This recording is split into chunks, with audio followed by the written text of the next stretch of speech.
शुरू होता है चैप्टर नंबर 14, जहां ऊनो सनसेट देखते हुए युबम से बोलता है, युबम देखो, यहाँ से व्यू कितना अच्छा दिखता है। मैं इसे देखने ही तो आया था। युबम इरिटेट होकर बोलती है, अगर ऐसा ही है तो तुम पहाड़ पे क्यों नहीं जाते। एंड ऊनो फिर से युबम की बात को हंस के टालने लगता है।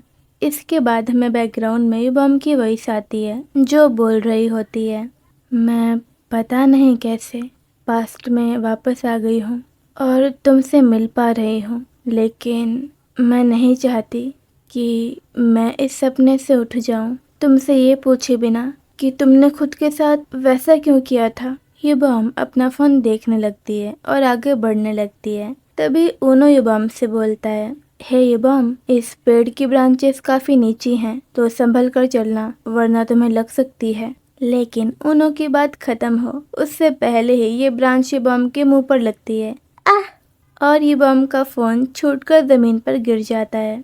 तुम ठीक हो ना युबम? हाँ हाँ, मैं ठीक हूँ।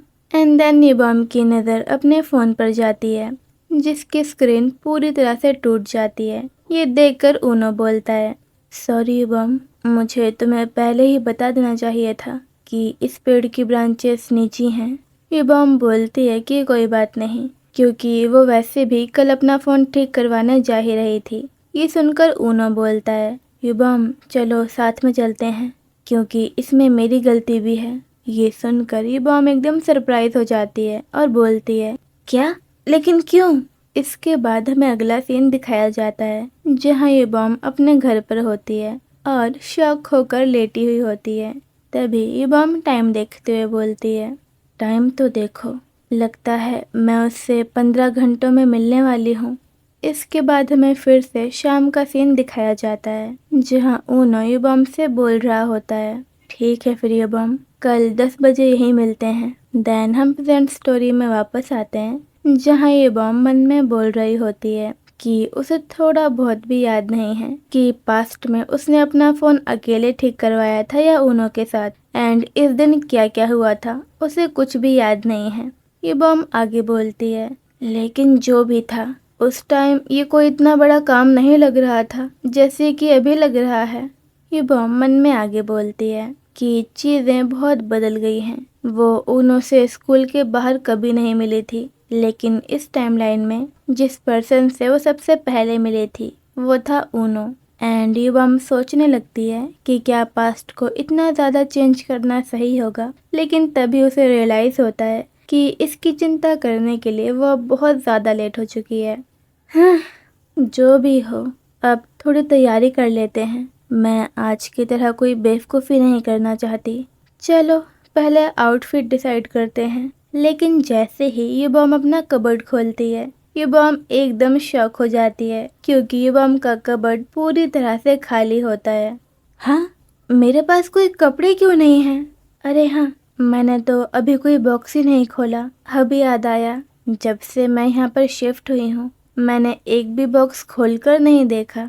देन हमें बैकग्राउंड में युबम की वॉइस आती है जो बोल रही होती है, पास्ट लाइफ में मैंने आधे से ज़्यादा बॉक्स अपनी ग्रेजुएशन तक खोले ही नहीं थे, क्योंकि मुझे विश्वास था कि मैं जल्दी सोल वापस शिफ्ट हो जाऊंगी। एंड युबम सारे बॉक्स खोलकर चेक करने लगती है कि किस बॉक्स में किस सीज़न के कपड़े हैं। तभी युबम को उन बॉक्सेस में एक स्वेटर मिलता है एंड हमें युबम का एक फ्लैशबैक दिखाया जाता है जहाँ युबम अपनी मॉम का लाया हुआ स्वेटर पहनने से मना कर देती है। युबम की मॉम बोलती हैं कि क्या युबम वो स्वेटर सिर्फ इसीलिए नहीं पहन रही है क्योंकि वो पिंक है। एंड युबम की मॉम उसे मनाने लगती हैं कि वो स्वेटर पहन ले क्योंकि बाहर बहुत ज़्यादा ठंड है, लेकिन युबम नहीं मानती और अपनी मॉम से बोलती है कि ये पिंक स्वेटर उसकी ब्लू यूनिफॉर्म पर अच्छा नहीं लगेगा एंड युबम उसे अगले वीक की पिकनिक पर पहन लेगी। एंड इतना कहकर युबम स्कूल के लिए निकल जाती है। Bye mom. बाय बेटा। इसके बाद हम प्रेजेंट स्टोरी में वापस आते हैं जहाँ युबम अपनी मॉम का लाया हुआ स्वेटर देखकर बोलती है, ये मॉम का दिया हुआ आखिरी गिफ्ट है मेरे पास। ऑलराइट, अब मॉम के बारे में सोचना बंद करते हैं। चलो कंसंट्रेट करते हैं और देखते हैं कल क्या पहना जाए। ये अजीब क्यों लग रहा है? ऐसा लग रहा है जैसे यहाँ कुछ हुआ करता था, लेकिन अब मिसिंग है। लेकिन जो भी हो, सोच रही हूँ क्या ओनो सेफली घर पहुँच गया होगा। इसके बाद सीन शिफ्ट होता है ओनो पर, जो कि अभी भी कैब में ही होता है एंड टाइम देख रहा होता है कि आज वो काफ़ी लेट हो गया घर पहुँचने में। तभी ओनो के पास सियोल ब्योम चोई का कॉल आता है। ओनो कॉल पिक कर लेता है और बोलता है, हेलो, क्या हुआ? सियोल ब्योम चोई बोलता है, कहाँ पर हो ओनो? ओनो बोलता है कि वो अभी टैक्सी में और अपने घर जा रहा है। ये सुनकर सियोल ब्योम चोई बोलता है, अकेले? ओनो बोलता है, हाँ। ये सुनकर सियोल ब्योम चोई हल्की सी स्माइल करता है और बोलता है, ओह ठीक है फिर। कि तभी सियोल ब्योम चोई को वो लड़की दिखती है जिसने आज ओनो को कन्फेस किया था एंड वह बहुत ज़्यादा रो रही होती है एंड बोल रही होती है कि अब वह पूरे स्कूल में अपना चेहरा कैसे दिखाएगी, क्योंकि ओनो ने उसे सबके सामने रिजेक्ट कर दिया। इस लड़की की दोस्त उसे संभालते हुए बोलती है कि कोई बात नहीं, इतनी बड़ी बात भी नहीं है और रोना बंद करो। तभी दूसरी लड़की बोलती है, उसका कुछ ज़्यादा ही हो गया था, वो युनजी, उसे बीच में आने की क्या ज़रूरत थी। पहली लड़की बोलती है, वैसे तुम्हें पता है क्या, ओनो उस दूसरी वाली लड़की के साथ टैक्सी में बैठ के घर गया है। हाँ? कौन? वो लंबे वालों वाली? एंड इस कन्वर्सेशन को सियोल ब्योम चोई सुन लेता है और ओनो से बोलता है, ओनो कल फ्री हो क्या? कल हमारी छुट्टी है। ओनो बोलता है, कल कल मैं फ्री नहीं हूँ, मेरे कुछ प्लान्स हैं। सियोल ब्योम चोई ज़मीन पर पड़ी हुई चेरी ब्लॉसम की ब्रांच को उठाते हुए बोलता है, किस चीज़ में बिजी हो? साइंस पढ़ने में या मैथ? ओनो बोलता है, शायद इंग्लिश पढ़ने में। सियोल ब्योम चोई बोलता है, लगता है बहुत बिजी रहने वाले हो।